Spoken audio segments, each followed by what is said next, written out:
Students अस्सलाम वालेकुम। उम्मीद है आप लोग खैरियत से होंगे। अल्लाह रब्बुल इज़्ज़त आप लोगों को खुश रखे।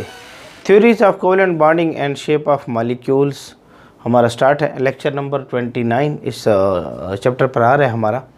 मॉलिक्यूलर ऑर्बिटल थ्योरी को हमने डिटेल से स्टार्ट किया हुआ है और मॉलिक्यूलर ऑर्बिटल थ्योरी पर लेक्चर नंबर 08 आप लोगों के सामने मौजूद है। लेक्चर बहुत इंपॉर्टेंट हैं मॉलिक्यूलर ऑर्बिटल थ्योरी के। इस पर बहुत ज़्यादा MCQs आते हैं, शॉर्ट क्वेश्चन आते हैं, कम्पिटेटिव एग्ज़ाम्स हैं। बहुत कुछ मॉलिक्यूलर ऑर्बिटल थ्योरी से लिया जाता है। MDCAT है, ईटा है, कहाँ पर कोई इम्तिहान हो रहा है मॉलिक्यूलर ऑर्बिटल थ्योरी से बहुत कंटेंट आता है, इसलिए हमने इसको तफसीलन डिस्कस किया है। तो आज lecture number 08 molecular orbital theory पर मैं आप लोगों के सामने लाया हूँ। इस लेक्चर को देखने से पहले जो पिछले लेक्चर हैं इस सीरीज़ के उसको ज़रूर चेक करें। हमारे चैनल केमिस्ट्री वाला की प्लेलिस्ट पर जाएं, वहाँ पर सारे लेक्चर जो हैं प्लेलिस्ट में मौजूद हैं। तो लेक्चर का स्टार्ट लेते हैं। मेरा नाम है ग़ुलाम नबी और आप देख रहे हैं हमारा प्यारा सा खूबसूरत सा चैनल केमिस्ट्री वाला। मॉलिक्यूलर ऑर्बिटल थ्योरी के MCQs को हम डिस्कस कर रहे हैं और आज का लेक्चर मॉलिक्यूलर ऑर्बिटल थ्योरी पर आखिरी लेक्चर होगा और जितनी कुछ बातें बाकी हैं उनको हम डिस्कस कर लेंगे। और आज की हम एक short trick molecular orbital theory में देखेंगे। एक शॉर्ट ट्रिक को हम देखेंगे, शॉर्ट ट्रिक को हम देखेंगे और ये शॉर्ट ट्रिक हमें मॉलिक्यूलर ऑर्बिटल थ्योरी के बॉन्ड ऑर्डर के बारे में बताएगी।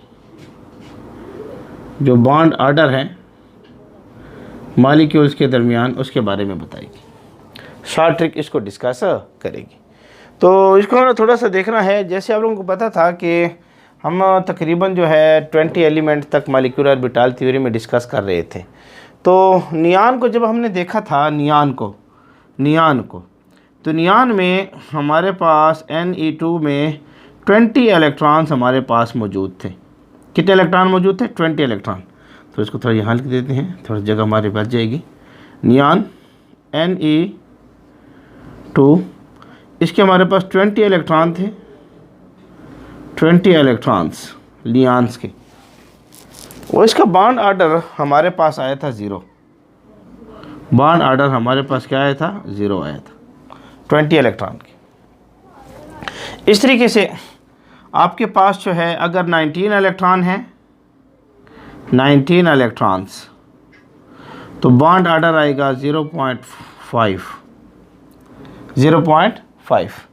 अगर आपके पास मॉलिक्यूल में 18 इलेक्ट्रॉन है तो बॉन्ड ऑर्डर आएगा 1। आपको याद हो हमने फ्लोरीन लिया था F2, उसमें हमारे पास 18 इलेक्ट्रॉन थे तो उसका बॉन्ड ऑर्डर आया था 1 उसका बॉन्ड ऑर्डर था। 19 इलेक्ट्रॉन पर बॉन्ड ऑर्डर 0.5 है, ठीक है। अगर हमारे पास 17 इलेक्ट्रॉन आ जाते हैं, 17 इलेक्ट्रॉन, तो बॉन्ड ऑर्डर जो है 1.5 हो जाएगा। 16 इलेक्ट्रॉन आ जाते हैं तो बॉन्ड ऑर्डर जो है बॉन्ड ऑर्डर जो है ये 2 हो जाएगा। 16 इलेक्ट्रॉन, बॉन्ड ऑर्डर 2। अगर आपको याद हो O2 हमने लिया था ऑक्सीजन में 16 इलेक्ट्रॉन होते हैं और उसका बॉन्ड ऑर्डर हमारे पास 2 था। 2 बॉन्ड बनाता था ऑक्सीजन। O2 लिखते थे ऐसे, ये फ्लोरीन को इस तरह लिखते थे F, ये ऐसे लिखते थे। और यहाँ नियान का बॉन्ड ऑर्डर 0 था तो इसको भी बॉन्ड वगैरह नहीं बनाता था। इस तरीके से अगर आपके पास 15 इलेक्ट्रॉन हैं, 15 इलेक्ट्रॉन अगर आपके पास मौजूद है तो बॉन्ड ऑर्डर है 2.5। और अगर आपके पास 14 इलेक्ट्रॉन्स मौजूद हैं तो बॉन्ड ऑर्डर आपके पास है 3। और 14 इलेक्ट्रॉन के लिए मिसाल अगर आपको याद हो हमने N2 ली थी। N2 में 14 इलेक्ट्रॉन होते हैं और इसका बॉन्ड ऑर्डर 3 है और इसमें 3 बॉन्ड बनते थे। अगर आपके पास 14 इलेक्ट्रॉन है तो बॉन्ड ऑर्डर क्या है? 3 आपके पास। इस तरीके से अगर आपके पास इलेक्ट्रॉन जो हैं 13 इलेक्ट्रॉन है तो बॉन्ड ऑर्डर 2.5 हो जाएगा। 12 इलेक्ट्रॉन है, थोड़ा सा इसको नोट करते रहें, बॉन्ड ऑर्डर 2 हो जाएगा। 11 इलेक्ट्रॉन्स हैं तो बॉन्ड ऑर्डर आपके पास 1.5 हो जाएगा। 10 इलेक्ट्रॉन हैं तो बॉन्ड ऑर्डर आपके पास 1 आ जाएगा। ये चीज़ जो है ये एक ट्रिक है जिससे आप जो है बॉन्ड ऑर्डर को आसानी से याद कर सकते हैं। मॉलिक्यूल्स के दरमियान अगर मॉलिक्यूल्स के इलेक्ट्रॉन आपको पता हो तो इस ट्रिक के ज़रिए आप बॉन्ड ऑर्डर को आसानी से याद कर सकते हैं। यानी 14 इलेक्ट्रॉन तक याद रखें 3 है, उसके बाद इस तरफ भी 2.5, 2 और 1.5 और 1, इस तरफ इलेक्ट्रॉन 13, 12, 11 और 10, यानी 14 के बाद काम हो रही है। यहाँ पर 14 ले लें 3 है, और उसके बाद 2.5, 2, 1.5, 1 और 0.5 की तरफ आप जाएं। तो ये इस तरीके से आप आसानी से बॉन्ड ऑर्डर को तफसीलन डिस्कस कर सकते हैं। तो ये इलेक्ट्रॉनों की तादाद आपको पता हो और बॉन्ड ऑर्डर ट्रिक से आप आसानी से मालूम कर सकते हैं। अब आपके पास मुख्तलिफ मॉलिक्यूल्स दिए जाते हैं और उन मॉलिक्यूल्स का बॉन्ड ऑर्डर आपसे पूछा जाता है। जैसे मिसाल के तौर पर N2 मॉलिक्यूल आपको मिला है और N2 मॉलिक्यूल्स का बॉन्ड ऑर्डर आपसे पूछ रहा है। एक मिनट की लाइटिंग थोड़ी सी चली गई है, लाइट को ठीक कर लेते हैं। यहाँ पर हमारी लाइट चली गई है,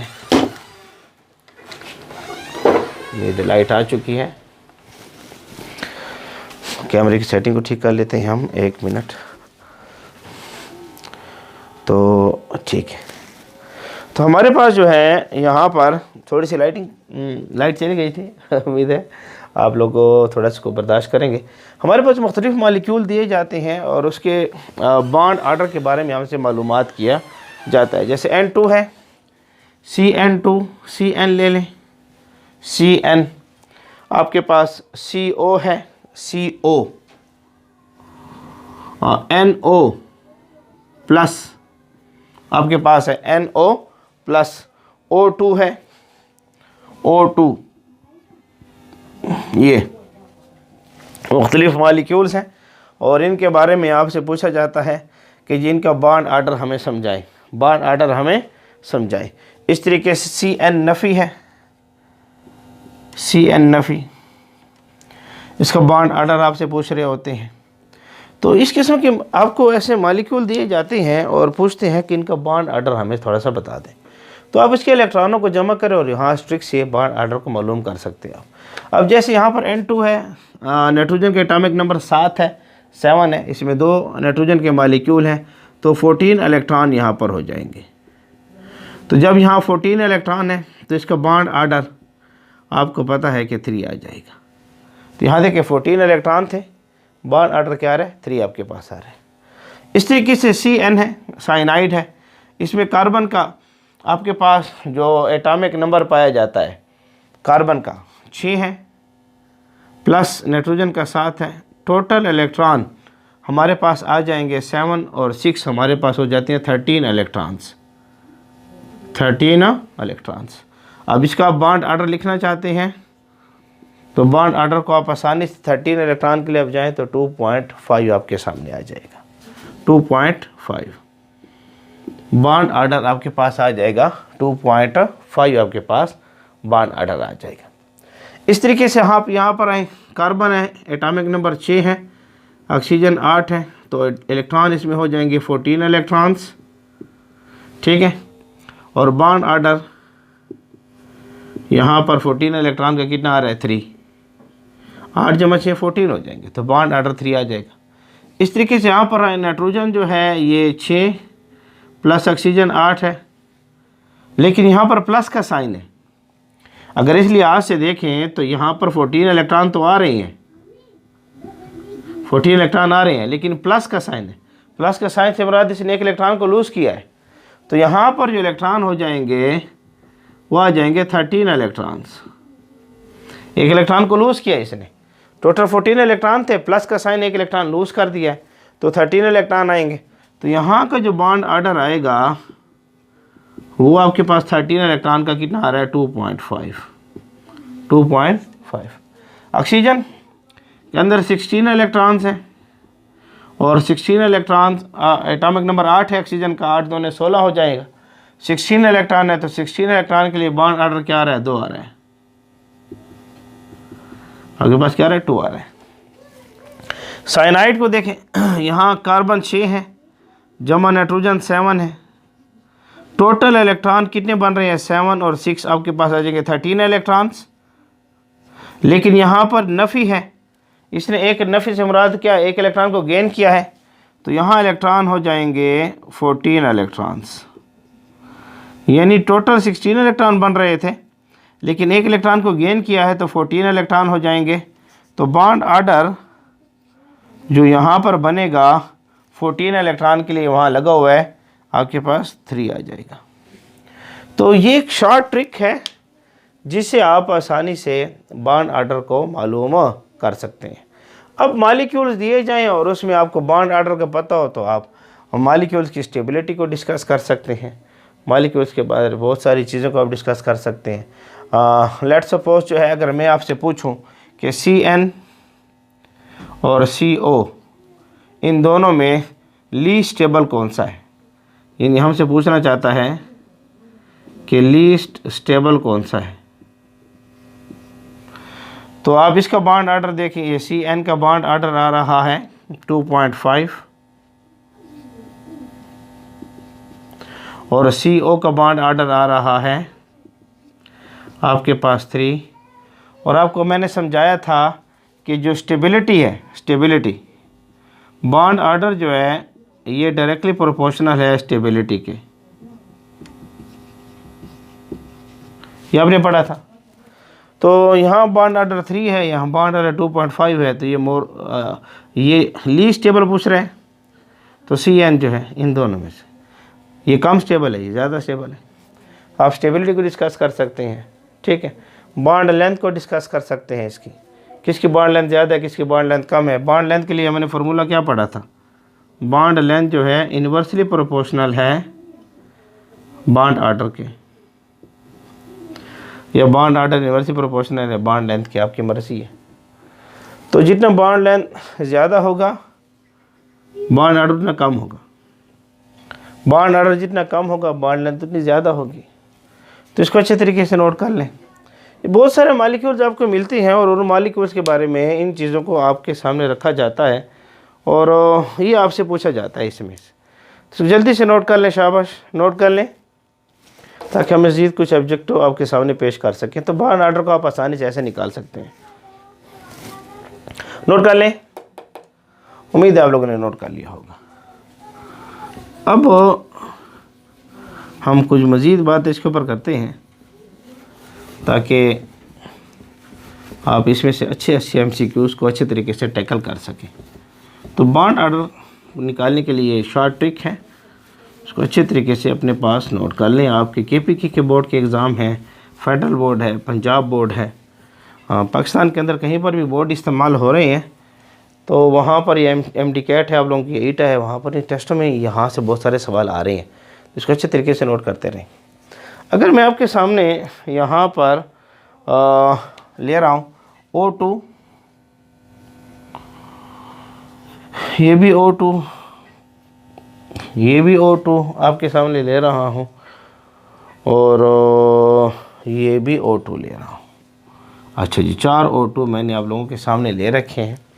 अब इनके ऊपर थोड़े से साइन लगा देते हैं, यहाँ पर नफ़ी लगा देते हैं, यहाँ पर प्लस लगा देते हैं, यहाँ नफ़ी 2 लगा देते हैं। यहाँ पर कोई साइन वगैरह नहीं लेते, कोई आइन वगैरह नहीं लेते।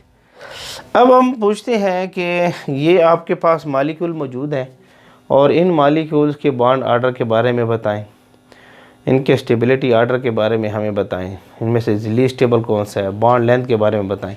अच्छा, पैरामैग्नेटिक तो उस वक्त पता चलेगा जब आप इसकी इलेक्ट्रॉनिक कन्फिगरेशन करेंगे। तो जब तक इलेक्ट्रॉनिक कन्फिगरेशन ना कर लें तो पैरामैग्नेटिक या डायमैग्नेटिक नेचर की समझ नहीं आती। वो मैं तफसीलन डिस्कस कर सकता हूँ कि मैग्नेटिक फील्ड में वीकली अट्रैक्ट हो तो पैरामैग्नेटिक है, मैग्नेटिक फील्ड में वीकली रिपेल्ड हो तो डायमैग्नेटिक है। तो हमारे पास जो है यहाँ पर ये मॉलिक्यूल्स दिए गए हैं। अब इनका बॉन्ड ऑर्डर मालूम करना चाहते हैं आप। अब देखें यहाँ पर टोटल नंबर ऑफ इलेक्ट्रॉन आ रहे हैं 16 इलेक्ट्रॉन्स। तो यहाँ जो बॉन्ड ऑर्डर आएगा वो आ जाएगा 2। 16 इलेक्ट्रॉन का बॉन्ड ऑर्डर आ रहा है 2 है, ठीक है। यहाँ देखें 16 इलेक्ट्रॉन थे, नफ़ी 1, एक इलेक्ट्रॉन को गेन किया है तो आपके पास इलेक्ट्रॉन टोटल आ गए 17 इलेक्ट्रॉन्स। तो यहाँ जो बॉन्ड ऑर्डर आएगा 17 इलेक्ट्रॉन्स का 1.5 आ रहा है। तो यहाँ बॉन्ड ऑर्डर आ जाएगा 1.5। यहाँ पर टोटल 16 इलेक्ट्रॉन्स थे, एक इलेक्ट्रॉन इसने लूज़ किया, नफ़ी 1, एक इलेक्ट्रॉन इसने लूज़ कर दिया। तो यहाँ पर 15 इलेक्ट्रॉन्स रह जाएंगे। इसका जो बॉन्ड ऑर्डर आएगा 15 इलेक्ट्रॉन्स का बॉन्ड ऑर्डर कितना आ रहा है 2.5। ये आ रहा है 15 इलेक्ट्रॉन का बॉन्ड ऑर्डर 2.5।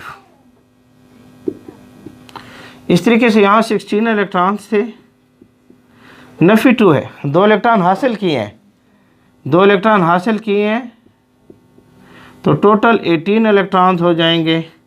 और यहाँ बॉन्ड ऑर्डर आपके सामने आ रहा है 18 इलेक्ट्रॉन्स का 1। तो देखें बॉन्ड ऑर्डर आपके सामने इसका भी आ चुका है, बॉन्ड ऑर्डर इसका भी आ चुका है, बॉन्ड ऑर्डर इसका भी आ चुका है।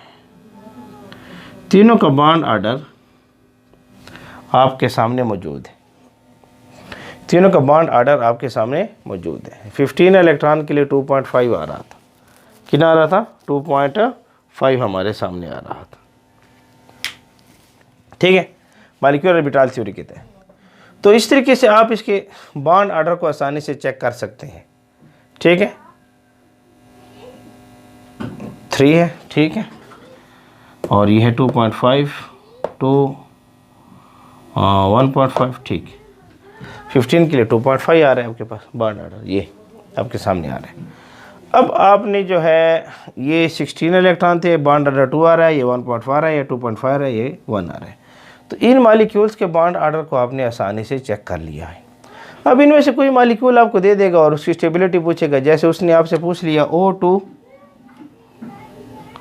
नफ़ी और O2 प्लस, और पूछता है कि जी इनकी स्टेबिलिटी बारे बताओ।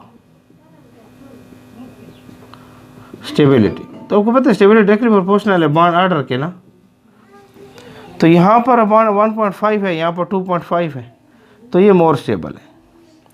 O2 दे रहा है नफ़ी, O2 दे रहा है प्लस, और आपसे पूछ रहे हैं bond length, bond length inversely proportional है बॉन्ड ऑर्डर के, इन्वर्सली प्रोपोर्शनल है बॉन्ड ऑर्डर के, और आपसे पूछ रहे हैं यहाँ पर। तो बॉन्ड लेंथ, बॉन्ड ऑर्डर देखें इसका बॉन्ड ऑर्डर आ रहा है 1.5 और इसका रहा है 2.5। जिसका बॉन्ड ऑर्डर ज़्यादा उसकी बॉन्ड लेंथ कम, जिसका बॉन्ड ऑर्डर ज़्यादा उसकी बॉन्ड लेंथ कम। इसका बॉन्ड ऑर्डर 2.5 है, इसका बॉन्ड ऑर्डर 1.5 है, इसके बॉन्ड लेंथ सबसे इसकी बॉन्ड लेंथ कम होगी, इसकी बॉन्ड लेंथ ज़्यादा होगी। तो बॉन्ड लेंथ के बारे में पूछ रहे हैं किसकी बॉन्ड लेंथ ज़्यादा, किसकी बॉन्ड लेंथ कम। इसकी बॉन्ड लेंथ जो है, इसकी बॉन्ड लेंथ ज़्यादा है, इसकी बॉन्ड लेंथ कम है। इसका बॉन्ड ऑर्डर कम है, बॉन्ड लेंथ ज़्यादा होगी, इसका बॉन्ड ऑर्डर ज़्यादा है, बॉन्ड लेंथ कम होगी। तो बॉन्ड लेंथ और बॉन्ड ऑर्डर को आप आसानी से मालूम कर सकते हैं, स्टेबिलिटी को आप आसानी से मालूम कर सकते हैं। शाबाश, इसको चेक कर लें, चेक कर लें, शाबाश चेक कर लें, नोट कर लें, शाबाश नोट कर लें। उम्मीद है आप लोगों ने नोट कर लिया होगा। अब थोड़ी सी इस पर मज़ीद बात करते हैं। इस किस्म के कुछ MCQs आपके सामने बनकर आते हैं और इसको अपने अच्छी तरीके से नोट करना होगा। अब आपके पास जो है वो कह रहा है कि मेरे पास KO2 है, Na2O2 है और O2 है। ये 3 मॉलिक्यूल्स आपको दे रहा है और कहता है कि इसमें on the basis of oxygen, on the basis of oxygen, oxygen के लिहाज से इसको डिस्कस करें कि कौन ज़्यादा स्टेबल है।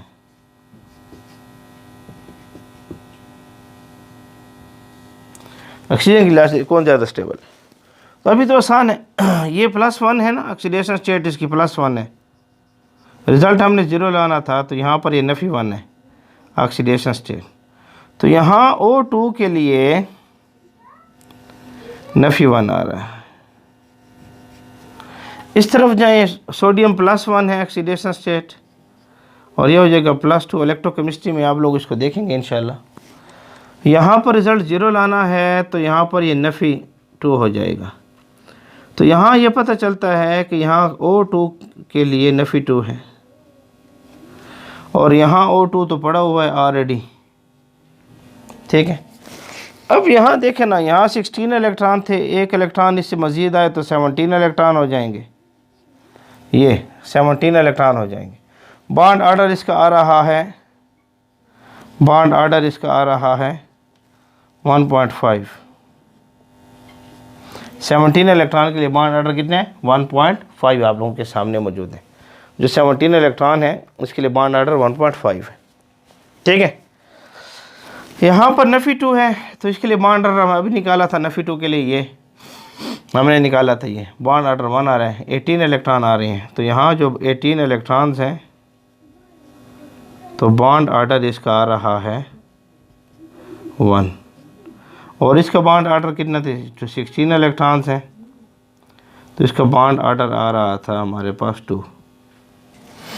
तो स्टेबिलिटी के लिहाज से अगर आप चेक करें तो ये 1.5 आ रहा है बॉन्ड ऑर्डर, ये 1 आ रहा है बॉन्ड ऑर्डर और ये आ रहा है 2। तो ऑक्सीजन की स्टेबिलिटी के लिहाज से सबसे ज़्यादा स्टेबल O2 आएगा, सबसे ज़्यादा स्टेबल यहाँ पर O2 आपके सामने आ जाएगा और उसके बाद 1.5 है ये O नफ़ी 1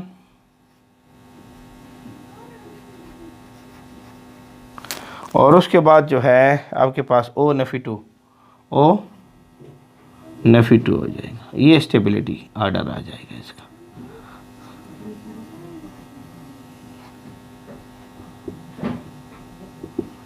स्टेबिलिटी ऑर्डर के पास है। तो देखिए स्टेबिलिटी ऑर्डर आपके सामने क्लियर हो चुका है। तो ये एक ट्रिक है, short trick for bond order, short trick है for bond order molecular orbital theory के लिहाज से, मॉलिक्यूलर ऑर्बिटल थ्योरी के लिहाज से। तो हमारा आज का लेक्चर था मॉलिक्यूलर ऑर्बिटल थ्योरी पर, ये आखिरी लेक्चर था। ये कुछ बातें हैं जो मॉलिक्यूलर ऑर्बिटल थ्योरी में आपने डिस्कस रखनी है। मैं साइड पर और उसको नोट कर लें, शाबाश, नोट कर लें, नोट कर लें। उम्मीद है आप लोगों ने नोट कर लिया होगा। तो मॉलिक्यूलर ऑर्बिटल थ्योरी को हम यहाँ एंड करते हैं। तो इसके बाद नेक्स्ट टॉपिक आएगा इंशाल्लाह, उसका हम तफसीलन डिस्कस करेंगे। तब तक हमारे साथ बने रहें, जुड़े रहें। अल्लाह रब्बुल इज़्ज़त आप लोगों को खुश रखें।